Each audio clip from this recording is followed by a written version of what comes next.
Howdy folks, I am Kayana and I can't play the bad guy in video games. Now, when I say I can't play the bad guy, obviously first of all I am talking about games where that's a decision I get to make. Generally role-playing games, although that's been spread out a little bit recently, but games where I'm given some say in the character's actions. And I don't want to give the impression that I won't have my character behave in an angry fashion, maybe selfishly or even lazily at times. So for the longest time in video games, the idea of a moral choice was something between being this grand paragon of virtue and heroism, or being a complete mustache-twirling comic book villain. And no game series used to make me feel that more than the infamous series developed by Sucker Punch. Happily, this is something we've moved on from as an industry, and no one has done this better than Sucker Punch themselves with the excellent moral choice system in Ghost of Tsushima. Let's take a look.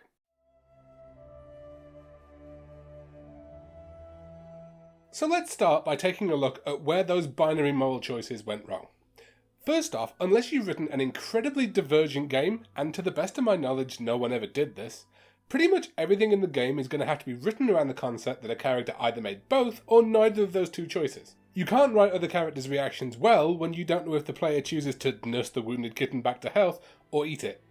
Now multiply that bland, not reacting to anything the player has said or done by every single character in the game that can talk or react in some way. It makes these decisions basically secondary to the story, and why have a grand moral choice if it's going to be secondary? Now, if these decisions aren't affecting story, what was it they did end up affecting? Well, usually what would happen is you'd get some kind of reward, either for the individual decision, or more commonly you'd get this enormous good versus evil meter, and you'd be expected to fill up one side or the other, meaning that you were going to make either all the good decisions or all the bad decisions anyway. There was no nuance to this. Secondly, that's not a moral choice. If I am being rewarded in some way for making a choice, that's a choice on whether or not to get that reward. It's not a choice that's moral in any way. And to be clear on that one, when I say reward, additional dialogue choices based on whether or not you said the good thing or the bad thing are a reward in themselves. They let you experience the story in a different way, which is all an in-game reward can do. Some of you might be wondering, and I did mention this a couple of seconds ago, didn't we move on from these grand binary decisions, the sort you see in Mass Effect where you have the button for the evil decision and stuff? Not really. We've moved them into dialogue. They are slightly more nuanced in the way they are phrased now, but ultimately most games still give you a choice which boils down to be an asshole or be a wonderful guy to everybody. So how does Ghost of Tsushima solve this? Well, Ghost gives you a moral decision to make constantly. It happens every single time you enter combat, and indeed during the combat as well. It's a decision which is ultimately meaningless to anyone but you and the player character. It doesn't reward you for making that decision, and the game is such that at various times you will find yourself making a different decision when it comes up. This could be, again, if you're frustrated, if you're feeling angry, lazy, or if you just can't imagine taking the other option. So for those of you who are unaware, in Ghost of Tsushima you play as a samurai, or someone living by the samurai code, which is, and I will apologise for this in a second, essentially always look your opponent in the eye, let them know you intend to fight, and when you're fighting them, fight fair. Apologies to any Japanese history buffs out there, or God forbid someone Japanese watching this who knows their own culture.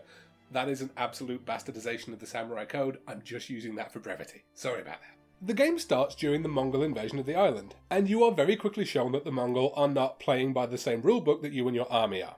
This leads to the army being very quickly decimated, but you survive, and then through a couple of short tutorial missions, you're shown that stealth, assassination and dirty tricks during open combat might be something that are going to be necessary if you want to survive. After being taught all these skills, however, the game doesn't force you to use them. And this is the point to me at which Ghost of Tsushima goes from being a great game, and it is a great game, to actually being an absolute textbook on how to do moral choices well. From the moment you are taught these two disparate systems, and I'm going to call one of them Samurai Honor and one of them Dirty Tricks, just for the purposes of referring to them, the game does not tell you which of these two you have to do in any situation. You can walk into an enemy camp, bravely announce your intention to fight, and then fight however many people there are at whatever disadvantage you're at. Or you can sneak into the camp, take out a few of them first, maybe not all of them, maybe have to fight them openly anyway, but then maybe use some dirty tricks while you are fighting them. It's a great idea. And what is more important about this, what is absolutely vital about this, it is 100% meaningless to the game as a whole which of these two things you decide to do. The game categorically will not tell you at any point which of these methods to approaching a situation is the right one to take. And in fact, neither of these options are good or evil, beyond one's personal feeling on the matter.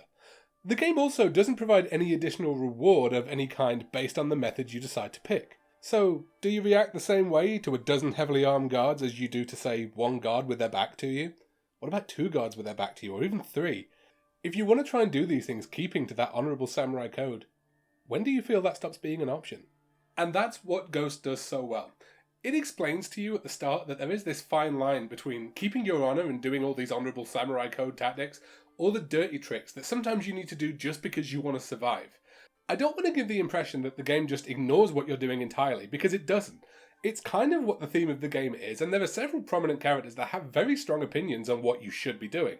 But ultimately, they don't have any effect over which action you choose in the individual moment, and that gets around one of the problems that we were talking about earlier.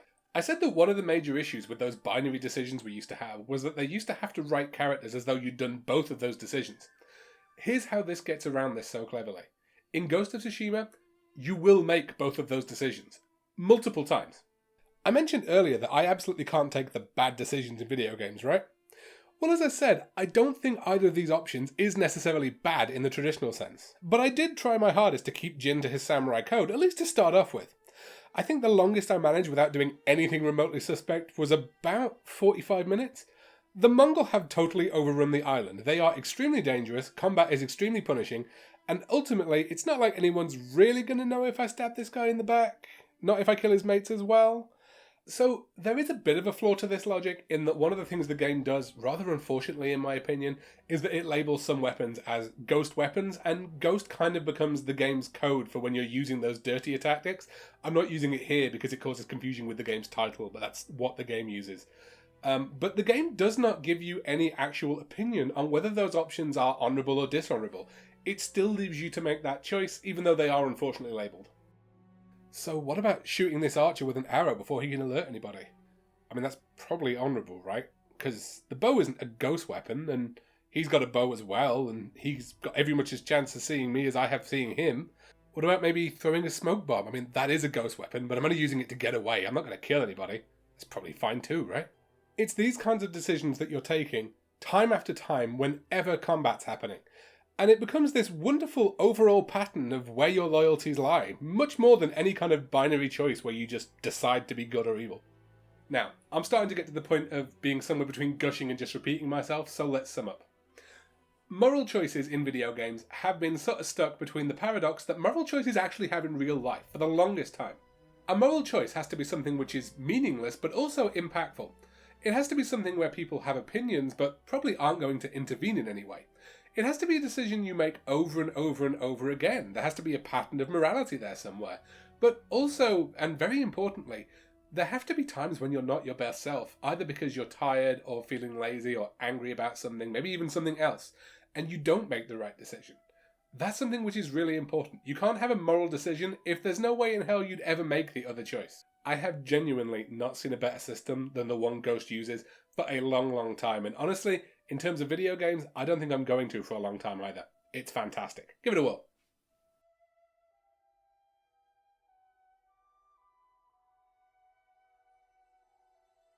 Howdy folks, I hope you enjoyed whatever I had to say about whatever video you just watched, because generic endings are fun like this. If you want tired of hearing me talk here, and you want to hear what I'm working on, or just my general thoughts on the day, you can follow me on Twitter. The link is on your screen and in the description below. I also have a Patreon if you'd like to support me and help me keep the lights on around here and put more awesome stuffies on the shelf here. The link is again on your screen and in the description. I know, before anyone says it, I'm a tiny streamer to be having a Patreon. There are no tears or anything, it's just there for you guys. It's like a baby shampoo. There's no more tears. Anyway, thank you again for watching, folks. I release videos every Thursday, so be sure to check them out and check out whichever ones are showing on your screen right now. Please don't forget to like, share, and subscribe. See you all next week. Peace. I'm out.